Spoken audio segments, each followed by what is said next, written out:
Hey everyone, I'm Eric. This is my wife Julie, and we are the Blended Life. Hey guys, so today we're talking about ways you can support your spouse in your blended family marriage. It's a good one. Stay tuned.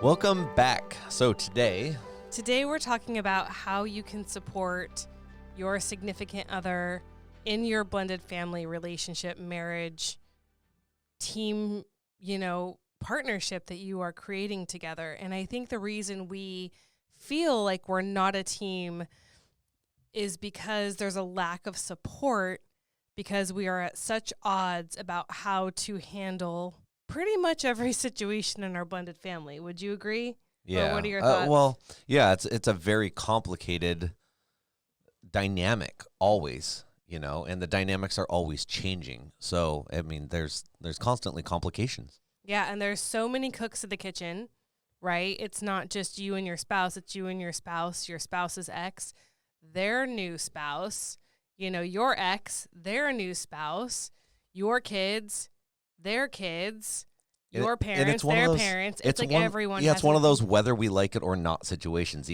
too, because you think about this and going into this, and you're like, I'm gonna rule the roost. Like I'm gonna handle this, and this is gonna be my situation, yes. And you know what I mean. So and you go into this thinking you have a say. Yeah.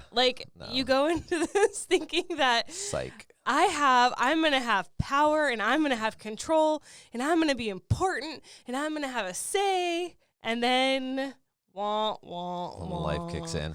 But you know what? You can change that, though. That doesn't have to always be your reality. It's one of those things that you can get control of right away and realize your situation and who you are and what your role is and what the other people's roles are. And it's not necessarily going to change them on the outlook or the way that they treat you, but over time, it can. Over time, I feel like it can be one of those things that actually does play into how you help shape and develop your role in your family. And that's kind of something you do as a blended family health and life coach, is help people realize their roles and what it looks like, and to be them and the best them, and the way to show up and shape everyone else around them. So I do that. I do. You do? I do that. And I think what's really cool about what we're going to talk about today about supporting your spouse is really, I help my clients realize what their power actually is in their family. And so I'll just share with you what your power is. And this is the same for everyone. Your real power is in how you show up. Because when you change, when you show up differently, your relationships in your family and beyond are forced to shift. With your kids, with your stepkids, with your spouse, with your co-parent, it doesn't really matter who the relationship is with. And so when you realize that's your power, right? You don't have the power to change other people. I think we get that, but we get that in our head, but we don't really get that in our hearts. There's a big disconnect. We have such hope that we're going to enter a relationship and things are going to change. And that's not even with your spouse. It could be with your stepkids, right? Like things might be not so great now, but I'm really hopeful they'll change and things will change. But we're always giving away our power when we do that. Well, we're depending on other people. We are hoping other people are going to step up for the better good of us. That's right. And for our selfish wants and needs, and they might step up for our whole family and us at times. Mm-hmm. But at the end of the day, us human beings have self-interest built in, which is and you're forever going to be disappointed, right? Like you're setting yourself up for disappointment. If your hope in your future lies in other people, changing. I'll be happy when my spouse does this, or my stepkids respect me, or my co-parent values me, or my children, show up for me the way I need them But to if you're love doing me. nothing to promote that, Well, it doesn't even matter. If your happiness is dependent on other people, then that's why this is something I talk about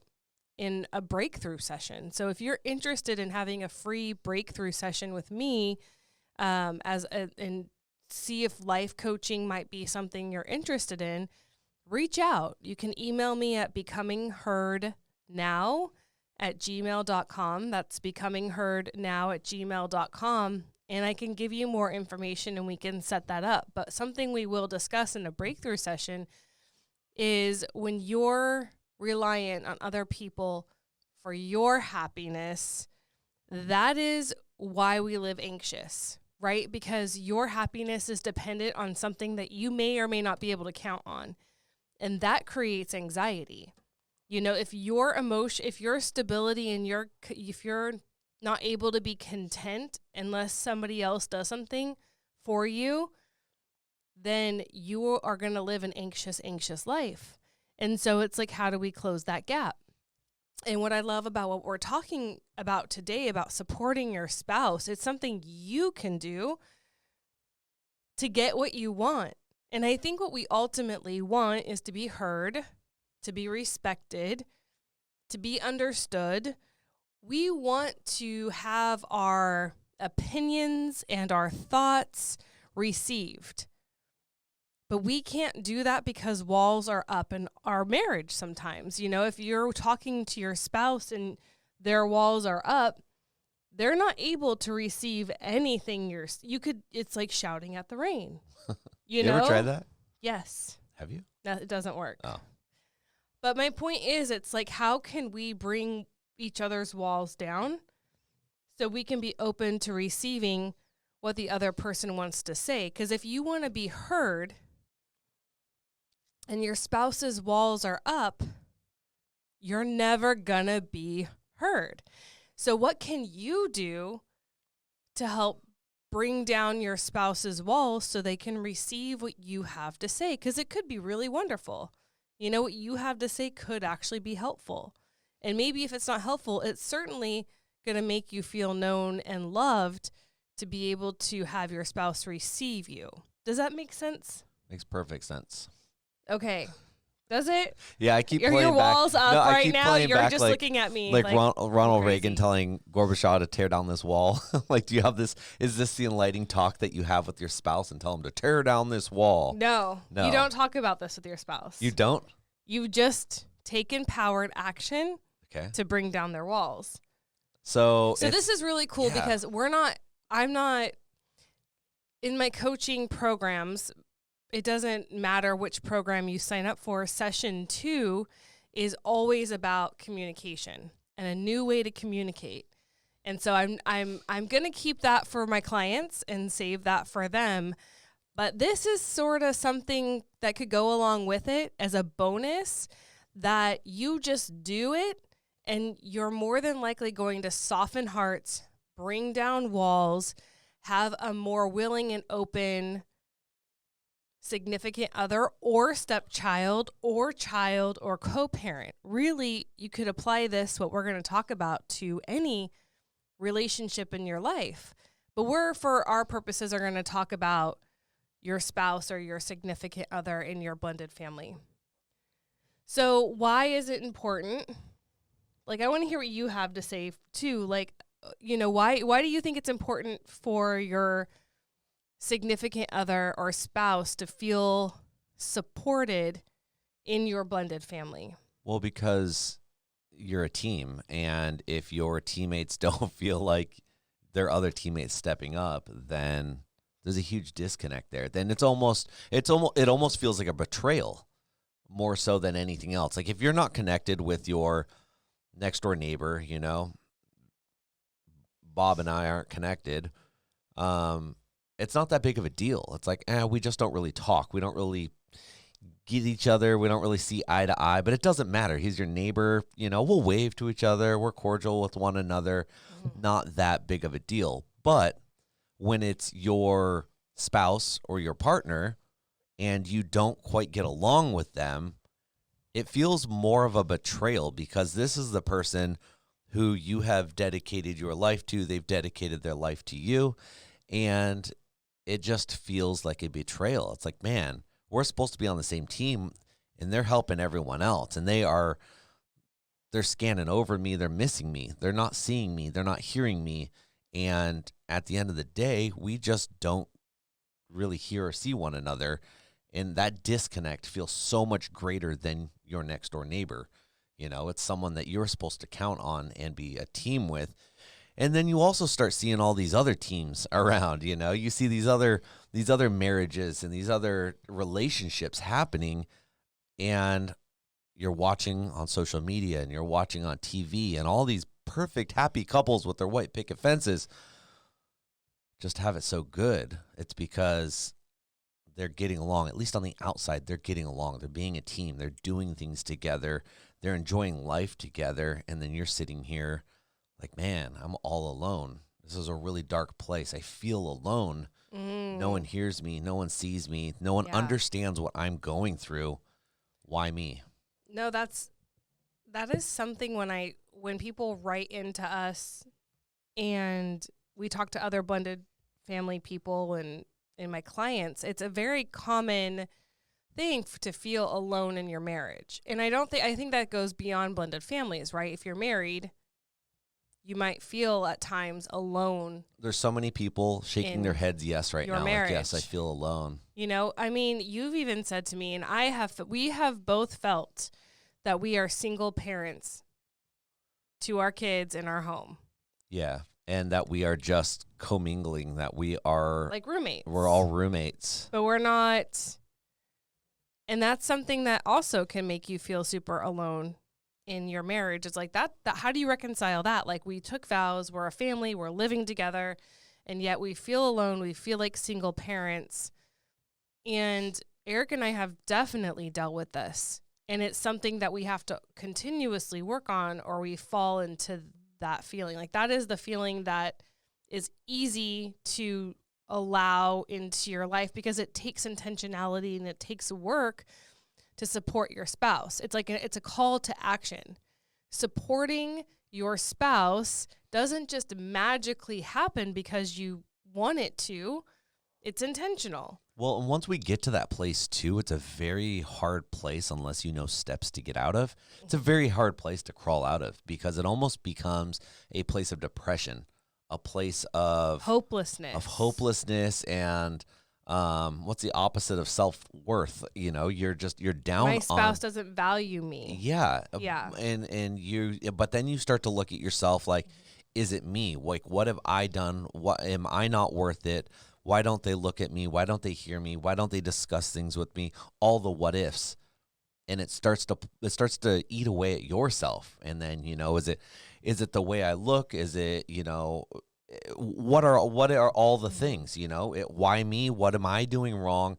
And it turns into a place of self-pity, which at the end of the day, it's probably not at all. Your spouse probably loves you. Your spouse probably honors you. Your spouse is probably so caught up in life that they have no idea that they are even doing this. It could be a situation at work. It could be a situation with one of the kids, or one of the parents, maybe there's an illness in the family, there's so many what ifs, and things and variables that can play into this. And if we lose that element of communication, this is all so easy to seep in. Yeah. But once that element of communication comes out and you know how to talk about it, it can become such a greater thing and actually bring you even closer to work on all of these situations that are keeping you separated, turn them into a team, and help you build on this and work with one another to create something better. Yeah. And something that sparked when you said we're talking was that, like it or not, your spouse needs attention. So you could have 1,020 things going on in your life. And, we get really busy in our lives with our jobs and with our kids and with our co-parent. Like, there are so many things happening. And we go to church. We are involved in that. There's sports. There's activities. And in our family, we don't really have shared hobbies. So if everyone's doing a hobby, that means we're all doing different things. And so that's a reality. And hear this, and your spouse and your marriage requires attention. Because when you go down the rabbit hole of, like Eric was talking about, that what did I do wrong? What's wrong with me? Is it my looks? Is it because I'm not showing up in a certain way? Are they uninterested? Are they mad at me? Or, you turn yourself into the victim. And that's a really dangerous place, victimhood, because then that's how you show up in your family, as a victim. And you tell me what kind of leader that is for your children or for your marriage. And it can get so hopeless where you only feel and people are going to listen to this and raise their hand right now. It gets so isolating, and victimhood gets so depressing and hard, and you feel so alone that you truly believe your only way out is divorce or to leave the relationship. Like, it can get that bad. And this is a huge reason why blended families, married couples, have a 70% divorce rate. Well, and then it gets so bad that when you meet with your friends or your parents, or someone, maybe a coworker that you confide in, I'm not even talking opposite sex. I'm talking about your girlfriends, your guy friends, your parents, your boyfriends, your girlfriends, your boyfriends, your man friends. The way that you talk about your spouse, and the way that you talk about your relationship, and if it's always negative and it's always down, and you are coming from a place of victimhood, or maybe you're not. Maybe you're just like, this is how they treat Fuck me. them, they're the problem. Well, there we are. Oh, sorry. I was trying to make a point, and you're dropping F-bombs on my point. Okay, Russia. Too soon. Okay. Calm down. It sets you up for such a bad outlook of what other people see on your relationship. It sets you up for everyone else to put their opinions in. And what that does is, usually if your opinion's negative about your relationship and what is going on and that place of victimhood, other people are going to buy into it, and they are going to talk down. There's very little friends, and you guys know, if you have these friends that are going to help you change your mind, that are going to help you go, you know what though? Look at all that he's doing for you. Look at all that she's doing for you. And maybe not you individually, but look what they're doing for your family. Look at what's going on, and they're going to try to get you out of this slump. And that's a friend I try to be, because a lot of people don't look at it like that. So if you can help people see it from a brighter point of view or a different change of mind, we don't have enough friends like this. We aren't friends enough like this. Like, we need to be better at bringing our friends and people around us, lifting them up when they're down, not helping them talk about what's going on in their life that's bringing them down and talking them down, Yeah, because you're reinforcing their hopelessness. You're reinforcing their victimhood. You're reinforcing how bad things are. And there's only so much a person can take. Then they break. Yeah. And so even, it's one thing to vent and get it out. It's another thing to vent and vent. And I've been guilty of this. Like, you just vent and vent and vent and vent and vent and vent. And then you become Einstein. And then you invent. Oh, invent. I thought, yeah. But what I want to say about that is, the more negative talk you put out there, it kind of reinforces your beliefs too. Like, it makes you believe it even more. It gets you even more worked up. It makes you be more upset and more divisive. Well, it makes you go down different. That rabbit hole keeps going, and you keep thinking about it. That's where your attention goes. Yeah, and you start talking about it, and you're like, well, yeah, you start to invent. You start to go all Einstein on this, and you start to invent little things that are hypothetical. And it's like, well, this isn't really the situation, but I'm going to talk about it. Yeah. And it kind of makes sense. So we're going to run with this a little bit. And yeah. Then, right. And so this is a coaching thing, right? Where your attention goes, your energy flows. So if your attention's on the negative and what's bad and what's wrong, that's where your energy is going to be put, and then you get more of the same. because you're just proving yourself right. And then you have other people who love you and want you to ride or die. You're right, you know? And so it's a dangerous cycle. But let's come back to what, you know, how to support your spouse and why it's important. And something that I really want everyone to hear. So if you kind of been tuning out while we're talking, tune back in, come back. Why? While you're tuning back in, give the video a thumbs up and a like and a subscribe. Thanks. That was my shameless plug. Sorry. I like it. Yes. So start back, listen to this. It's important for you to make your spouse, to support your spouse, actively support your spouse. Because what that does, when you feel supported, your walls are down.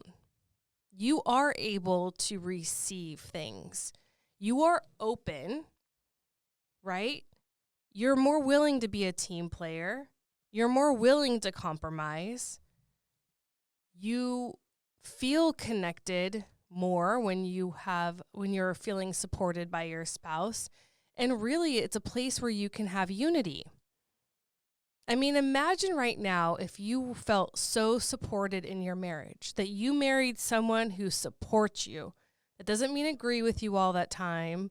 It doesn't mean that they're perfect and don't make mistakes, but you feel truly supported. You feel heard. You feel like they have your best interest at heart. They give you attention and space if needed. They hear you in a way that makes them want to change things that they can change to do things that make you feel loved, right? They're not on their own team. They're on your team. And you, in turn, are on their team. And just imagine what your marriage would look like if you both spouses in it, you and your significant other, felt truly supported. You tell me, is that a place of connection and openness? Or is that a place of disconnect and distrust? You're more trusting when you feel supported, right? There's more intimacy and a lot more willingness for everything. So this is really how you can start shifting things in your marriage, is just by showing up in support. And we're going to talk about how you do that. But before that... Dun, dun, dun. I have no idea what's coming. Well, I want to talk about the dangers of being in a relationship where you're not willing to do this. Listen, unsupported spouses are hurt spouses. Yep. And what do we know about hurt people? They hurt people. And so if you are refusing or you're not stepping up, if you are not supporting your spouse, you are opening yourself up to get hurt and disappointed, but to hurt your spouse, and then they will react accordingly. Well, I feel like that's not always the case. I feel like, yeah, hurt people, but it's not sometimes that is not always. There's some people that are hurt people, and they also become what we were talking about a minute ago. They become victims because they are hurt, but they don't have it in them to hurt people. So that's what happens when hurt people then are victimized so much that they then go looking for someone to fix them or help them, or you know what I mean? It's not so yes, hurt people can hurt other people, and that's usually a very big case. That's the end game, though, isn't it? Because this is another danger. I'm so glad you said that, because yes, if you are unwilling to support your spouse, someone else will, or at least they think someone else will be for the time. And usually someone that is supporting or helping another hurt spouse along the way usually doesn't have the best interest of everyone or that family. They're not, the bigger picture isn't there. So there's a lot of times, and you and I have talked about this a lot, is a lot of times people will get into other relationships because of this. And this is where affairs happen and people go out looking for other. Yeah. So ultimately, hurt people because if you are going out and you're getting your need met, right? This is something we need. We all need to feel support. And if you're not getting it at home, that's not sustainable forever, right? There's different, there are times where it's not going to be perfect. But like 10 years of this, 20, 30 years of this, I don't know if it's sustainable. So you're going to go get your needs met. And if that's found in someone else and your relationship is broken, well, now you've hurt your spouse and your whole family. 30 years from now. Hey! Yeah. And you are, because isolation also in marriage, when you feel alone in your marriage, that's not sustainable forever. Because then it's like, seriously, why am I married? What's the point? Yeah. And so, gosh, you guys, step up and support your spouse. Or someone else will. And here's the other thing, too, is once that goes into effect, or you've been there, maybe we've heard a lot of people get into relationships. We've heard it over the years, and they got into their relationship through an affair, and then they're surprised when that person who they had an affair with or had an affair with them has an affair with someone else. And it's like, well, that's how this all happened in the first place anyways. They cheated on their spouse with you, and you thought you were going to live happily ever after, and now they're cheating with someone else. Like, they got bored of their first person and went to you, and now they're bored of you and went to someone else. So it's a very scary place to get into. It's a place that you don't want to let happen. And you don't want to happen to you. Like, you don't want to be the one doing this to someone else. So get control. If this is you right now and you're like, man, I feel this. I feel alone. I feel unheard. I feel isolated. I feel victimized. All the feels. If you feel all of this and you feel like, man, I just want to walk away. I'm in this alone. Like, this is a time really to dig deep in yourself and be like, do I want to start over? Do I want to do this again? Or do I want help? Do I want to figure this out? Because I truly love my spouse. I really want to be with them. I don't want to go find another one. I want this one. Because the grass isn't greener. The grass is never greener. It's just a new set of problems. It is. But it's also, not only is it a new set of problems, but it's more sets of problems, because this is now going to become another set of problems. Yeah, you take this with you to the next relationship. It doesn't just dissolve. So if that's you, and you need to get a hold of this, and I know this is starting to sound like an infomercial, because this is just so much stuff that you're able to work on with people. Yeah. I'm like, this is the time to give Julie an email, a text, a call, and yeah, I would love. This is my calling in life. This is my purpose in life. So I'm not even sorry we talk about it multiple times. Reach out, get help. Well, the thing is, it helps so many people. I'm the one that has to read all your reviews, and then I send them on to you after I read them. But all the reviews are just like, this is incredible. This has helped so much. Yeah. Like, I've never heard or seen anything that's like a bad review or had someone. Yeah, I've never worked with a client that ended in the same place they started. It's impossible. Like, if you truly want it and you do the work, you don't end up in the same place that you started. One thing I really want to talk about a really great point that you made was, oftentimes when we are victimized, when we feel like the victim and we're isolated and alone, we're waiting for the other person to do something to pull us out, right? We aren't so inclined because it's hard. We feel wronged. We feel hurt. We feel like we're the ones that have, the short end of the stick. Why do I have to be the one? Well, that mindset will just keep you stuck. Why do I have to be the one? Keeps you stuck. More empowering is, what can I do to shift things? So even when you don't feel like it, even when you're like, I'm the one that's hurting, I'm the one that's wronged, I'm the one that feels unseen and unheard, it is from that place when you can start implementing what we're going to talk about in supporting your spouse that can shift things for yourself. Because I will tell you, if you're going to wait for somebody else, you could be waiting a very long time. You're going to be very hurt, very disappointed. And chances are your spouse is also, if you're in that place of feeling unheard and disappointed and like, my relationship, I feel alone in it, I'm like 99% sure your spouse probably would say the same. They're probably feeling the same or a version of the same thing. And now you're both waiting for the other person to step up. That's where kids come in. Just kidding. No, but right? Right, yeah. Like, then somebody's got to. And how bad do you want it? That's your choice. You have a choice. You can keep waiting forever for your spouse to do that, and good luck to you. Well, or what about, you can make a change. Well, what about these people that are like, it's not my, it's my spouse that's doing it. It's not my issue. It's them. It's them. They're not stepping up. That's They're what I'm not. saying. Right. Yeah. If you are part of a problem, you are part of a problem. You are, so here's, like, marriages don't fall apart for one person's fault. Usually even affairs, if you looked back and you could reflect and take the emotion out of it, you could see, I probably could have done this differently. Or we all play a role in the life we experience.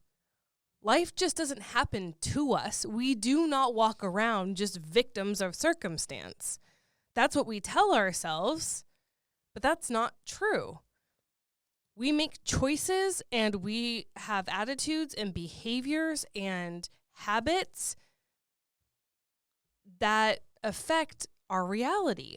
And so for anyone to sit there and be like, it's all his fault, it's all her fault, I've done nothing, they've done everything, would be remiss and actually is very disempowering. When it's all their fault, that means you have no power, right? It's all their fault means you are at the mercy of someone else and you are powerless. And that's a very disempowered, draining way to live, at the mercy of someone else. So I don't buy it. I call bullshit. Think how young we start having our own power. I'm like sitting here as you're talking about this, trying to think, like, when do we start having our own power? And I'm not talking about like legal power at 18 years old and now we're free. I'm talking about when we start making choices that have consequences. And I can't think back that young to myself, but I'm thinking like to my son, like he was in preschool and probably even before, making choices that had consequences. And they're not life-changing choices like you and I are doing today, but they're little choices. He decided to bite his sister. That had a consequence. He decided to, throw a tantrum and throw his dinner on the floor. That had a consequence. Little things like that. So as we get older, our actions usually become bigger and our consequences become bigger. You're not going to see a 2-year-old, usually in 99.9999% of cases, do something that's going to land a 2-year-old in jail. You know what I mean? I'm sure there's been one case in the history of something, someone's going to be like, oh, well, this happened once. It's not a normal reality, but as we get older, our consequences have much bigger, our actions have much bigger consequences. So, in this case, it's like, well, we have all these consequences and all these things happening to us, but why? Like we are always a part of it, whether we like it or not. This isn't, like you just said, life isn't just happening to us. There are things that are happening that maybe we're not asking for these to happen to us, but maybe we're not doing something, which is the result of why this is happening to us. Yeah. I mean, I promise you, your choices got you where you are right now. Good, bad, and different. Your choices, your decisions got you to where you are. And sometimes life happens. Sometimes things around you happen, illnesses and, situations. But ultimately, to getting into a place of where we are in our happiness and our lives, our marriages, our relationships, like it has to be something that we have decided that got us here. And truly, like, I want you to think about it. If it's all, and that's, I'm saying all, which is never, I don't believe that's true. But if it's all somebody else's fault, then there's nothing you can do about it. No, and that's not true. There's nothing you can do about it. If it's all someone's fault and you have no power, right? You're just a mere victim of circumstance and it's all somebody else's fault,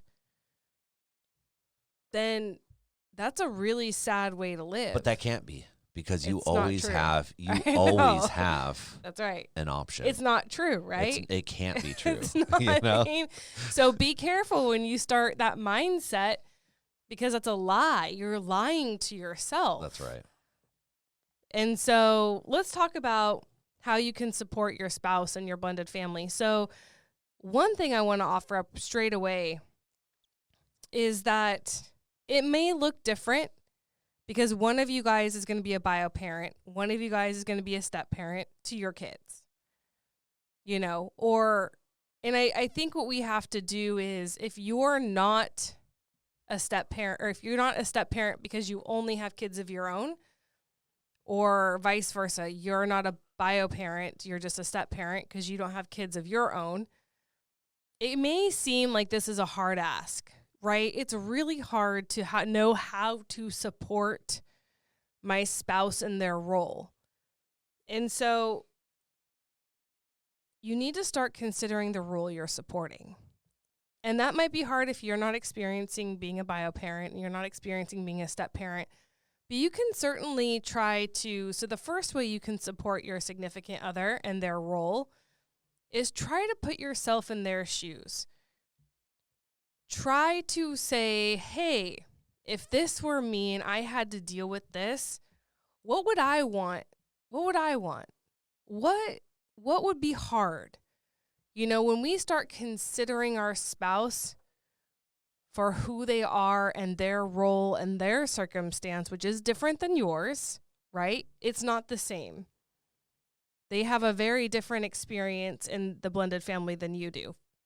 So understand that, and then kind of, right, like try to put yourself in their shoes a little bit to try to bring some compassion and understanding to the table. And that's something you can always do to try to help start the process of like, how can I support my spouse? Right. Yeah. Yeah. There's always something that you can do. There's always a path that you can do to make a change. And a lot of times when we get into this mentality of just, like I said, it's like a depression. When we get to that place, it's like there's nothing I can do. The world's out of control and I have no way of fixing this. It has to be someone else. Something has to give. You hear that quite often. Something's just got to give, you know? And usually it's the marriage if it's not. well, yeah, but if we think about it that way, or something's got to give, like, all right, let's figure out what we can do to give. What can we do to change our situation? Mm-hmm. What can we do to make our situation better? And if you approach it from that, what can I do to make this better? Because a lot of people are like, what can I do to stop this, to end it, to get rid of the hurt, get rid of the pain? Mm-hmm. And a lot of times when you go down that lane and you're like, what can I do? How can I get rid of this? Usually that's going to create more pain.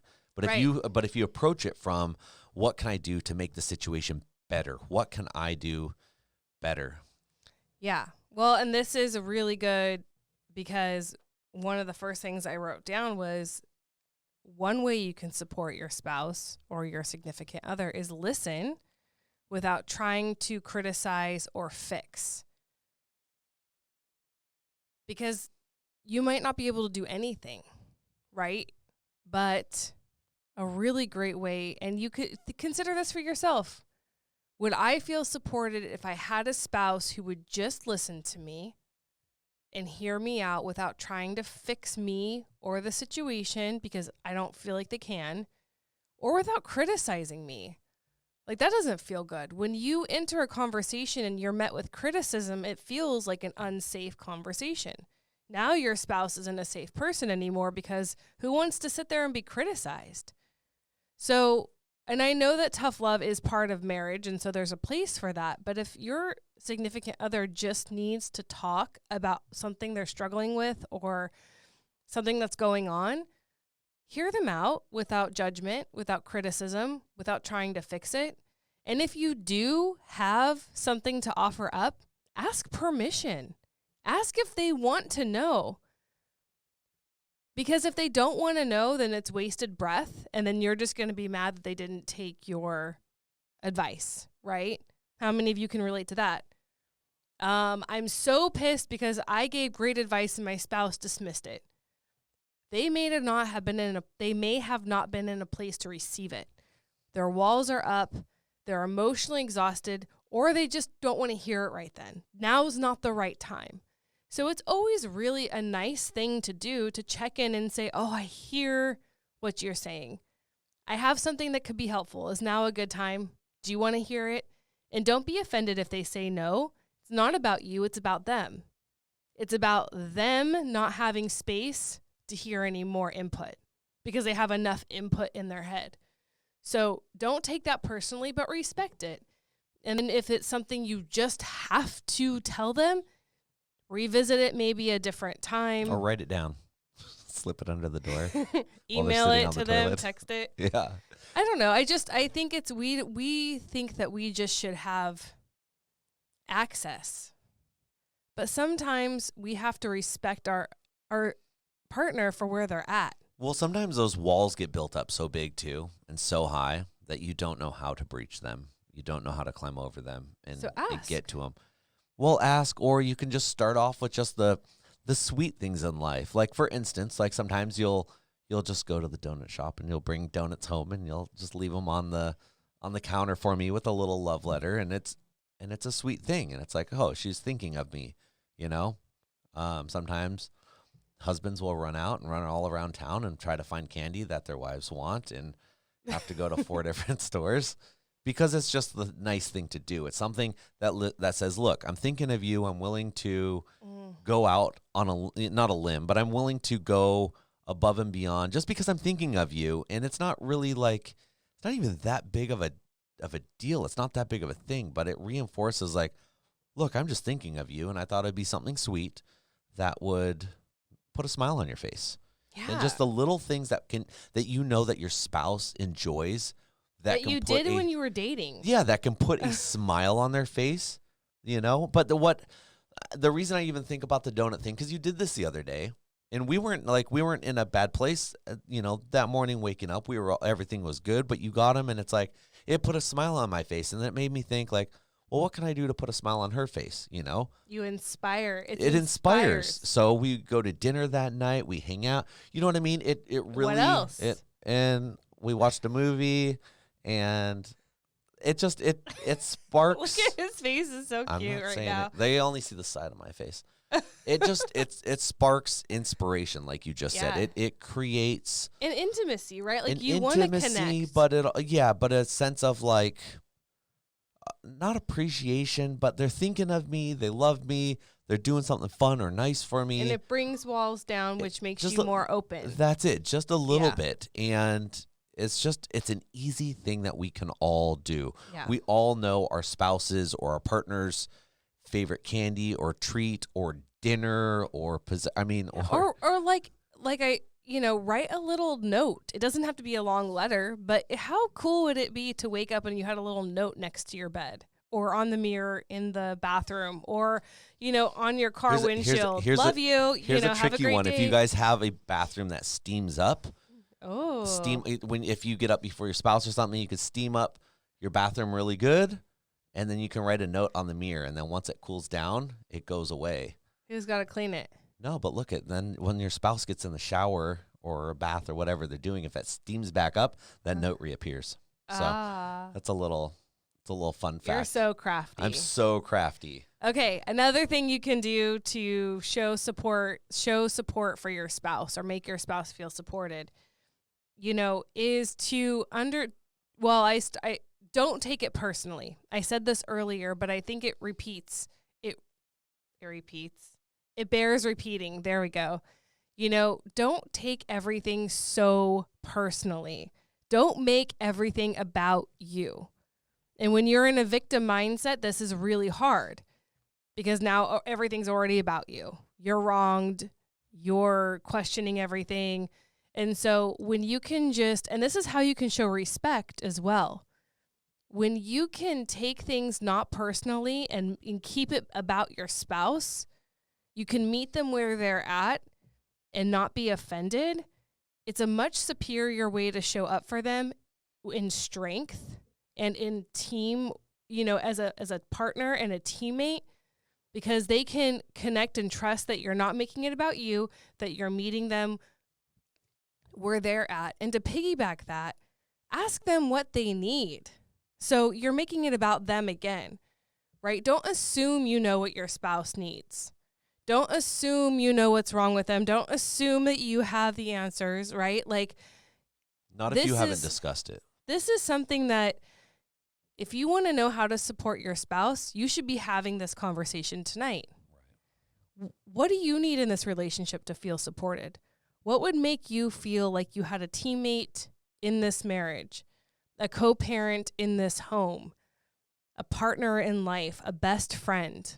What does that look like? How do I show up to support you in a way that makes you feel loved and heard and seen? Ask these questions. You don't know. And I can tell you it'll change in seasons of life. What worked 10 years ago probably isn't going to work now because your season of life has shifted. What your significant other needed when the kids were little is going to look different than what they need when the kids are in middle school and high school and college and beyond, or when they're in their career and when they're retired. So this is always changing. It's always really a great idea to check in and see what they need. And that makes them feel like, hey, it is about me too. Well, and be listening and paying attention. Be doing the exact same thing to them that you want them to be doing to you. If there's something lacking that your spouse is doing to you, for you, about you, anything that you are like, they are falling short there, look at that and then take a look, use it as a mirror. Take a look at yourself and be like, but am I doing this to fulfill this for them? And maybe we need to lead by example. Maybe they don't know that this is a need because they have not experienced not experienced or felt this need and realized that. But if we are the first ones to realize that this is a need that needs to be met because that's the way we need to, then we need to lead by example. We need to be like, you know what? I'm going to be the one to do this then because this is a need that I need met. So I'm going to do this for them, and it shows and it turns it into a teamwork partnership. Yeah. And I think too, you need to give, so this is something I think would make anyone feel supported. And this is going to be weird, counterintuitive, but hear me out. So I think you need to give them space. I think bio parents need space. And I mean space without punishment, okay? They need space to be able to connect with their kids and do things with their kids and feel like they're not having to take sides. One of the best things you can do to make your bio parent in your marriage feel supported is not put them in a position to choose between you and their kids, not punish them for spending time with their kids or needing to pour into their kids, and giving them space to be the bio parent. And for step parents, I think a way that you can give the step parent in your home space, step parents need a break. They aren't your kids, or your kids aren't their kids. So they may not be connected or have that. It's different. So I think understanding and respecting that the step parent in the home could use space to recharge. They might need go get a massage, go have a spa day. Maybe they just need to be away from the house by themselves and go on a walk on a beach somewhere or a hike. Or if it's husbands, and we're like, we know that you need to go get your pedicure, your manicure, or go have lunch with a girlfriend, It's the little things that, maybe your wife's into riding dirt bikes and she just needs to go out for a ride. Or maybe she just needs a quiet place to go read a book. That's what I'm saying. Know your spouse well enough to realize they might just need time to go do what it is that they do. Yeah. They might need to go to the gym for, an hour and just blow off some steam and cool down and just have some them time, And right. That just every so often, I don't feel like that's a lot to ask. No, and you get a better spouse out of it, right? If you have a spouse showing up recharged and refreshed and, that they're more able to show up better for the family and for you. So I think giving space is a huge way. In supporting when not giving punishing, space, right? Not punishing. So a lot of it's not me. I'm not the big sports watching guy, but a lot of guys out there like to go watch a game and go hang with the buddies. And I want to go watch baseball. Can we go watch baseball? Stop, dude. Woo, woo. Baseball's back, babies.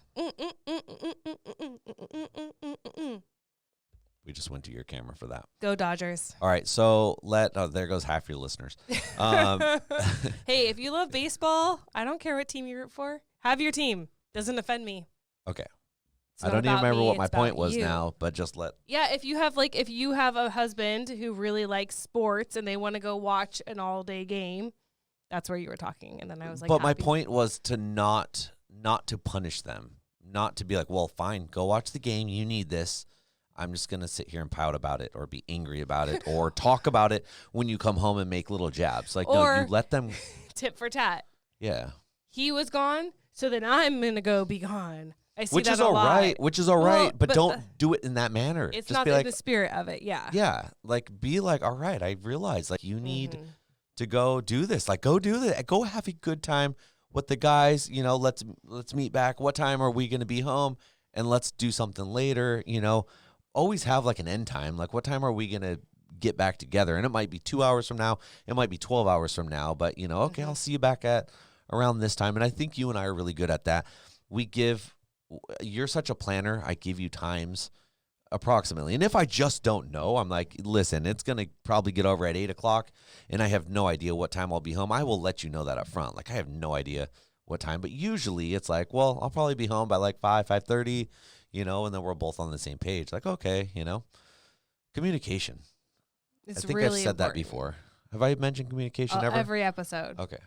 I'm ready for me to piss off half our listeners. The other half? The other half. Okay, bye. Thank you guys for being with us. We have to talk about a lot more still. I know. Oh, I'm just telling everyone thank you. I've appreciated them up to this point.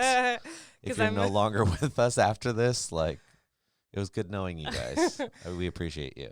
All right. If you're a step parent, bye. How you can support your bio parent spouse in the marriage is get off the ex drama. This is going to piss people off. You think? How can you support your spouse's relationship and co-parenting with their ex? Oh, yes. Everybody. I don't know if that pisses people off. I think a lot of people, This is the one. It's all them. You don't understand. I think it hardens a lot of people. I think a lot of people are like, oof, I don't know. Like, I can't get behind them because that person is terrible. Or they're very judgmental. Here's the problem. They're very judgmental of how their spouse handles their ex. They talk to them too much. They talk to them too little. They talk to them about the wrong things. They talk about them behind their back. They spread rumors and lies. Yes. Or what they say to me is not how he treats his ex or how she treats her ex. And I think we have so much judgment around it, and we want to be in charge of it, and we want to control it. And we're so in the thick of our spouse's ex drama that it's not helpful, right? You are just adding to it, and that's not being supportive, in my opinion. I think supporting your spouse, every situation is different, but you really need to consider, if you're the step parent, how can I support my spouse in his relationship with his ex? Because they're not the ex is the other bio parent. They're not going anywhere. It might ebb and flow, the relationship, but you're not going to get rid of them. And do you want to make it harder on your spouse or easier? And how can you do that? This is something you can ask your spouse about, but you have to be really open, because you may not like the answer, because the answer might be different than what you want, but it's not about you, right? When we think of how we can support our spouse, it's about them and what they need. And they should also be thinking about you and what you need as well. But if you don't have an ex, then it's about them. And if you chose to marry someone with an ex, own that you made that choice and don't make it harder on your spouse. Hear me, people. I think this is how would you say, what do you have to say about that? Because I'm very upset about it. Which part? All of it. No, I think that we need to be very aware of it. You know, we need to be very understanding and, again, be a team. You know, it's our part to it's our role to support the part of the parent, the co-parent, the spouse. Like, we need to step up and be support for our family. And But not add to the drama. I guess that's what I'm saying. Like when you're like I was saying earlier, when you're like berating your spouse about how they do things and criticizing it and mad about it. Or you keep that conversation going when they're mad about their ex and you keep it going. It's okay to talk a little bit about it, but you also don't want to build a drama factory in your own home, in your own house, you know? Like you just dedicate a room to it. Like this is our drama factory. We go in there and we just talk crap about our We generate ex. drama.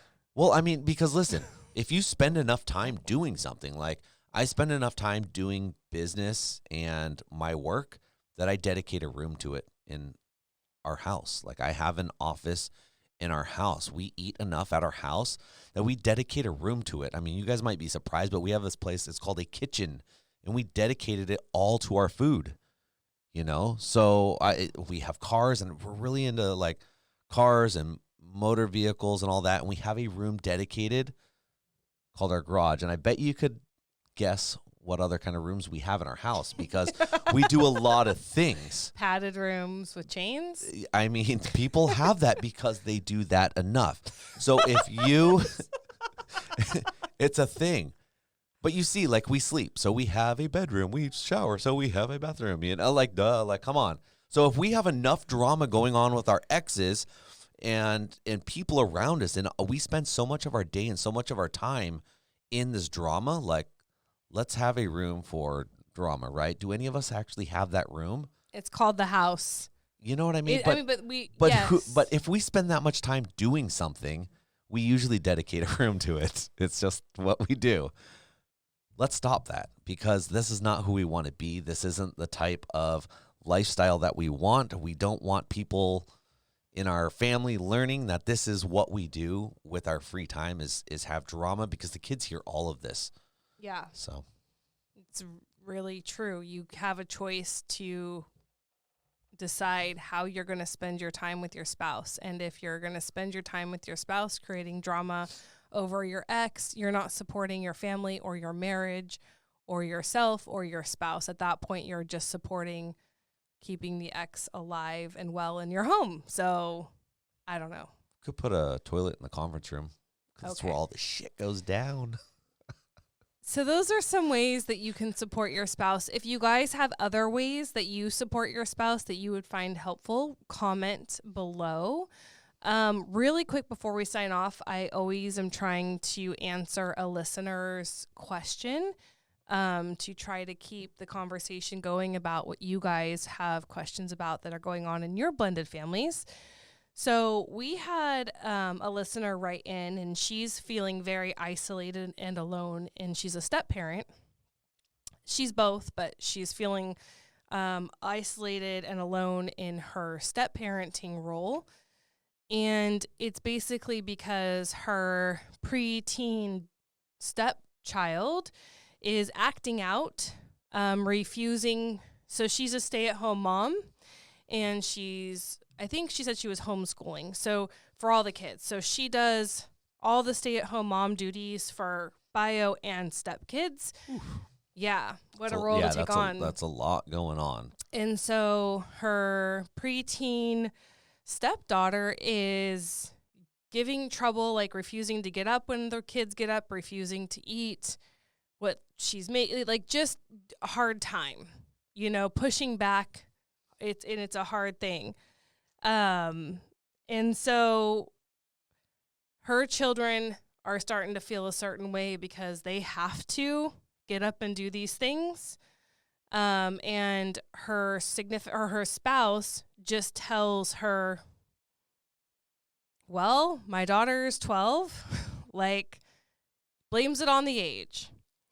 Like just being a kid, she's just 12. And that's what she's met with when she brings concerns up to her spouse about his child and the lack of respect and the, you know, like going against the grain and not doing what everyone else is expected to do in the house. And so that's all she keeps being met with every time is that, just a kid. She's just 12, like not a big deal, whatever. And so she's feeling very alone and kind of wants thoughts on how she can handle this situation. Do I get to answer it? This is an easy one. This is such an easy one. by all means. Do I? You need to have consequences.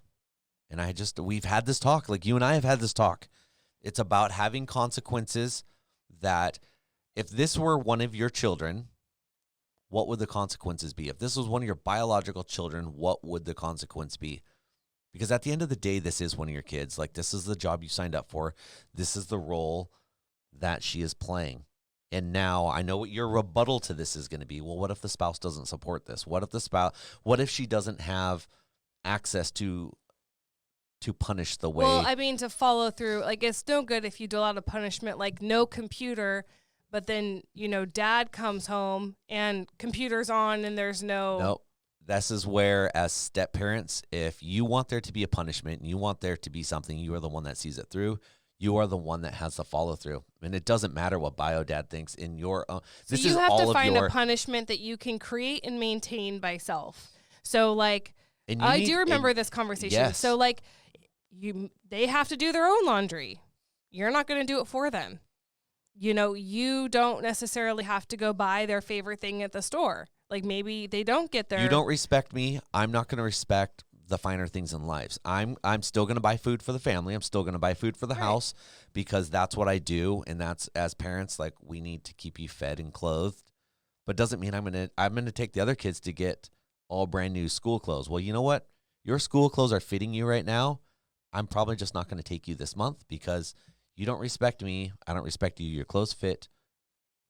Deal with it. Right. You're not, yes, I like that you said that because their clothes fit. It's not like you're making them wear things that two are sizes too small. Yeah.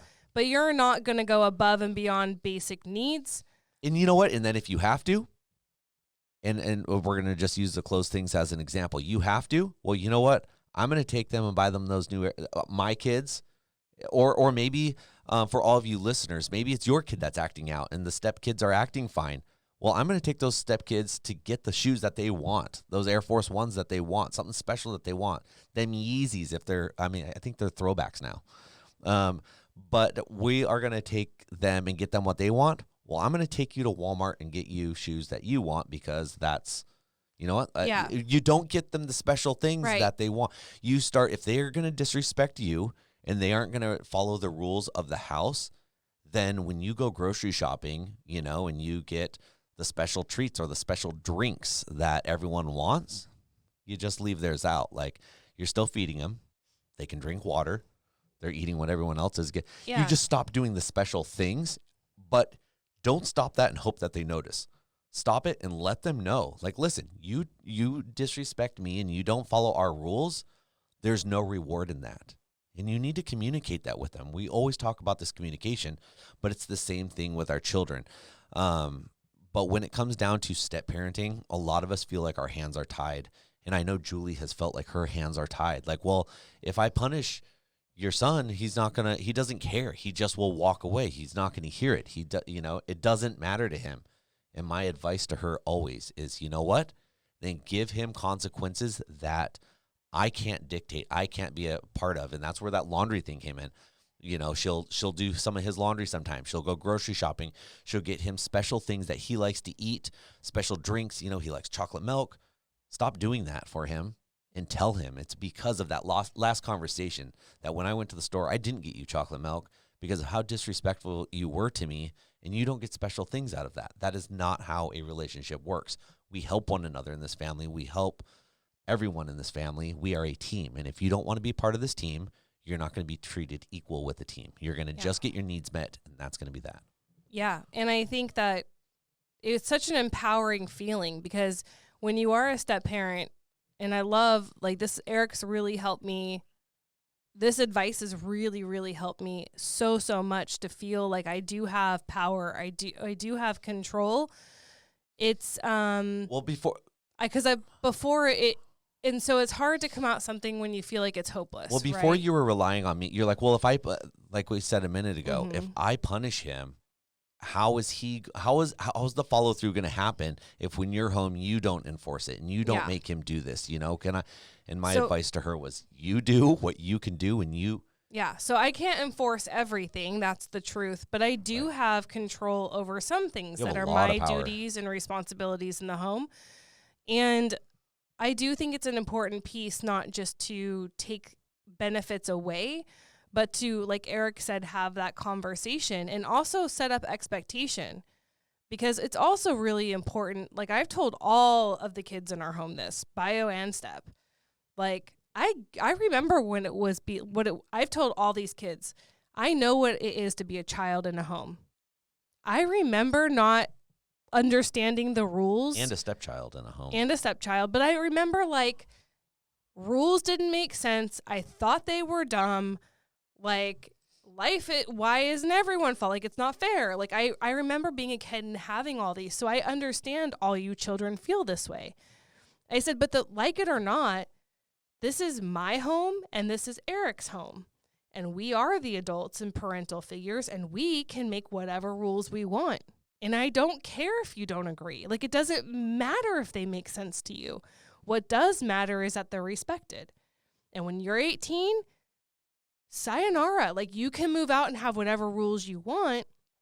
But it's also an expectation in this home, whether you like it or not. I don't need you to like the rules. I understand you aren't going to like the rules. Nobody really does as kids. But there is this expectation that they're going to be followed. And if you're going to choose not to follow them, then I'm going to choose, like, there's consequences. So cool, then I'm not going to go out of my way and do extra for you. I'm not going to, like, you're just not going to get the benefits of and rewards that you feel entitled to necessarily. And it's taking your bio parent kind of out of the equation, and that was really helpful because I had never seen it quite like that before. That was really good. It was really enlightening. So that is great advice. Well, and then the last thing is, before we wrap this up completely, is as you have taken something away from a kid, make them earn it back. Don't just be like, okay, well, I'm not doing this for you anymore. Have that in that conversation, when you explain to them why, be like, look, but if over this next week, if you can get up on time for me, and you can respect me and respect our household rules, we'll just go back to the chocolate milk thing. I didn't get it for you on this shopping trip because of that. But if you can meet all these needs and expectations over the next week, next time I go to the store, I will get you chocolate milk again. I will get you that back. You can earn that back, but you have to earn it back. Just because I took it away this time doesn't mean that it's gone forever.